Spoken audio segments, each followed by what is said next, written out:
দিদিভাই আমারও ভিডিও করতে ইচ্ছা করে, কিন্তু কিভাবে কি বলবো আর কি দিয়ে যে শুরু করব আমার ভীষণ লজ্জা লাগে। হ্যাঁ রে বাবা, জানি প্রথম প্রথম যখন কাজ শুরু করে তখন সবাই একটু ঘাবড়ে যায়। তো চলো তাহলে আমার অভিজ্ঞতা থেকে তোমাদেরকে জানাই যে কিভাবে ভিডিওতে ভয়েস দিলে একটু শুনতে ভালো লাগে। সো হ্যালো এভরিওয়ান, আমি সন্ধ্যা, তোমাদেরকে অনেক অনেক স্বাগত জানাই আমার নতুন একটি মিনি ব্লগে। টানা 4-5 দিন থেকে আমাদের এমন ভাবে ধান লাগা শুরু হয়েছে যে মানে কি বলবো, ভিডিও দেওয়ার সময়ই পাচ্ছি না। তবে আজকের দিনটা একটু বিরতি নিয়েছি, তাই তোমাদের সাথে ভিডিও শেয়ার করতে পারছি।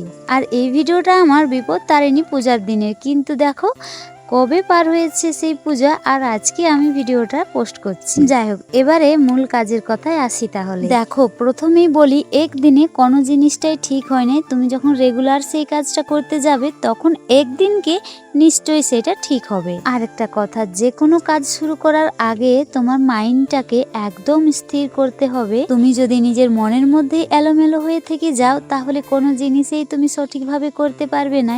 ভালো ফোন দিয়ে যে ভালো ভিডিও করা যায় এমনটা নয়, ঠিক আছে? তোমার কথার জাদুতে তুমি যদি প্রথম 3 সেকেন্ড মানুষকে দাঁড় করাতে পারো তাহলে সেই ভিডিওর মধ্যে তুমি জয়ী। আর তুমি যে বললে আমাকে লজ্জা লাগে, তো লজ্জা কেন লাগবে গো?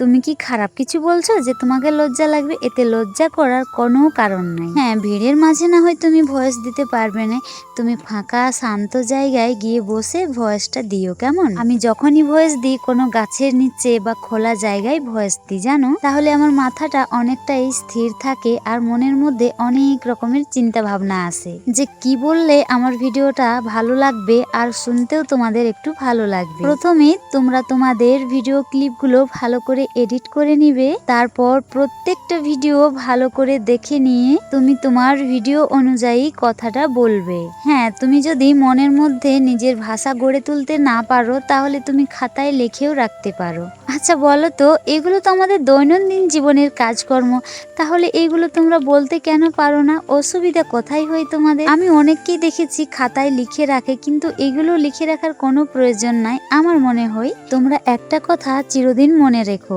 নিজের মনের থেকে যে কথাটা বার হয় মানে গড়ে ওঠে, সেটা কোনোদিন তুমি লিখে রেখেও পারবে না। আজ আমার 8 থেকে 9 মাসের ফেসবুক জার্নিটায় আমি যতটা অভিজ্ঞতা পেয়েছি তাই তোমাদের সাথে শেয়ার করলি। দেখো, লজ্জা করে কি হবে বলো তো? তুমি তো খারাপ কাম করছো না, তুমি তো ভালোই করছো। তাছাড়া প্রথম প্রথম একটু খারাপ হলেই ভালো, জানো, তুমি তোমার নিজের ভুলটা ধরতে পারবে।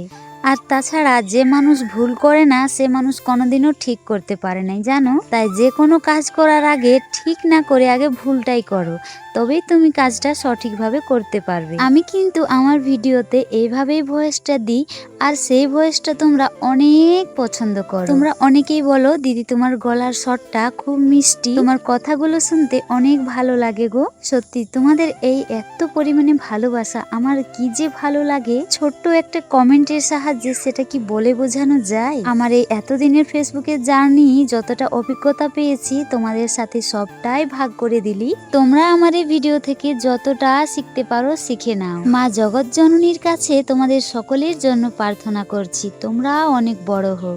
আজকের মতো আসছি তাহলে।